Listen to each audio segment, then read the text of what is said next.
Got my eyes on a computer screen, trying to work my digits in. I fidget with my lettering, but never with my sentences. I pause and check the clock and it appears it's 6 a.m. again. Another night wasted or another day finished, and my mind is steady running in place. I don't wanna fall asleep cause I got so much to say, but I don't wanna stay awake and keep exhaustion at bay, because I'm presently just dead inside the bed where I lay. I might as well work now, maybe it could suffice. It's more a method of confusion than a dip into life.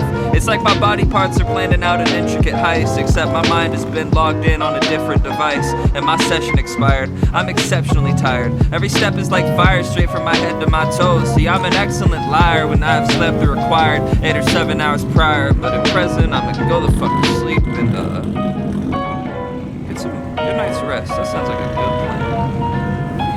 Well, good night.